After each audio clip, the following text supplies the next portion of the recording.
আসসালামু আলাইকুম।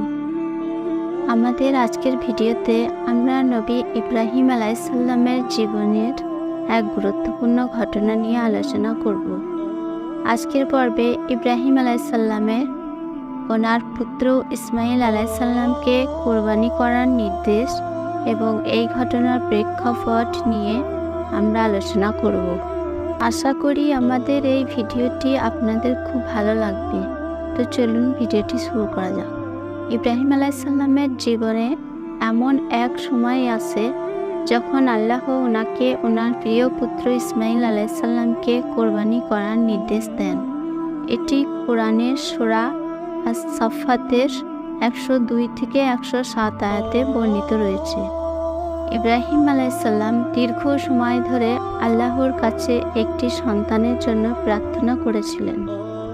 অবশেষে আল্লাহ ওনাকে ইসমাইল আলাইসাল্লামের মাধ্যমে এই প্রার্থনার উত্তর দেন। সুবহানাল্লাহ।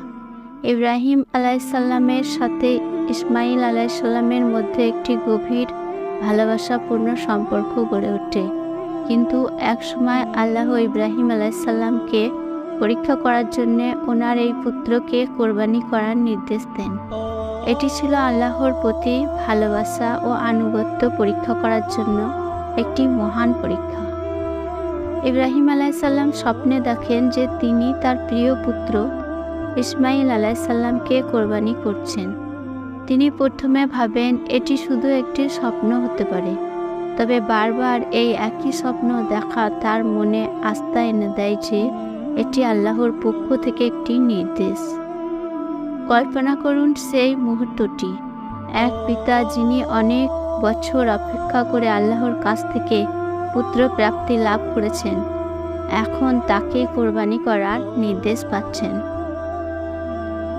এই ঘটনাটি শুরু হয় যখন ইব্রাহিম আলাইসাল্লাম তার পুত্র ইসমাইল আলাইসাল্লামকে আল্লাহর নির্দেশ সম্পর্কে জানানোর সিদ্ধান্ত নেন। কোরআনে বর্ণিত আছে, ইব্রাহিম আলাইসাল্লাম তার পুত্রকে বলেন, ওরে বাচ্চা, আমি স্বপ্নে দেখেছি যে আমি তোমাকে কোরবানি করছি। এখন তোমার কি মতামত? সূরা আস-সাফফাতের 102 নম্বর আয়াত। ইসমাইল আলাইসাল্লাম একজন নবীর সন্তান ছিলেন। তিনি জানতেন যে আল্লাহর আদেশ পূরণে কখনো দ্বিধা করা উচিত নয়। তাই তিনি তার পিতার প্রতি অত্যন্ত সম্মান ও ভক্তির সাথে উত্তর দিলেন, হে আমার পিতা, যা কিছু আপনাকে আদেশ করা হয়েছে তাই করুন।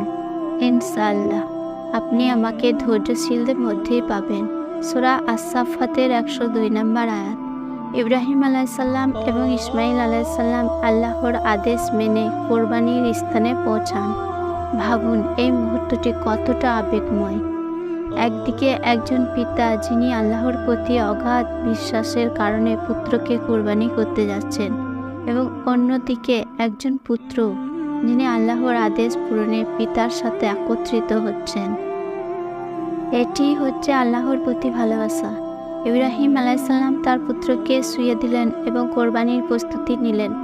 যখন তিনি কোরবানি সম্পূর্ণ করতে যান, তখন আল্লাহ পাক তার প্রতি সন্তুষ্ট হয়ে ফেরেশতা পাঠান এবং ইসমাইল আলাইসাল্লামের পরিবর্তে একটি পশু কোরবানি দেওয়ার নির্দেশ দেন।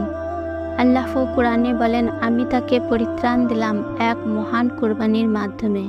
সূরা আস-সাফফাতের 107 নম্বর আয়াত। এই ঘটনার মাধ্যমে আল্লাহ ইব্রাহিম আলাইসাল্লামকে এবং ইসমাইল আলাইসাল্লামের আনুগত্য ও ত্যাগের পরীক্ষায় তাদের সফল প্রমাণিত করেন এবং তাদের পুরস্কৃত করেন। এ থেকেই আমাদের কাছে কোরবানির ঐতিহ্য চলে এসেছে, যা আজও ঈদুল আজহার পালিত হয়। এটি আমাদের স্মরণ করিয়ে দেয় যে আল্লাহর পথে নিজের প্রিয় বস্তু ত্যাগ করাই হলো প্রকৃত আনুগত্য। আজকের ভিডিওটিতে আমরা জানলাম ইব্রাহিম আলাইসাল্লামের সেই মহান পরীক্ষা, যেখানে আল্লাহর আদেশ পালন করতে তিনি তার প্রিয় পুত্রকে কোরবানি করতে প্রস্তুত হয়েছিলেন। এই ত্যাগ ও আনুগত্যের গল্প আমাদের শিক্ষা দেয় যে আল্লাহর সন্তুষ্টির জন্য আমাদেরকে সব কিছু ত্যাগ করতে প্রস্তুত থাকা উচিত। পরবর্তী পর্বে আমরা আরও কিছু গুরুত্বপূর্ণ শিক্ষা এবং ইব্রাহিম আলাইসাল্লামের জীবনের অন্যান্য ঘটনাগুলো নিয়ে আলোচনা করব। পরবর্তী পর্বের জন্য আমাদের সাথে থাকুন।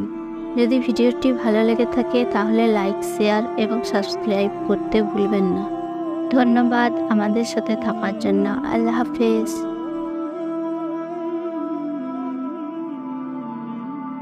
Oh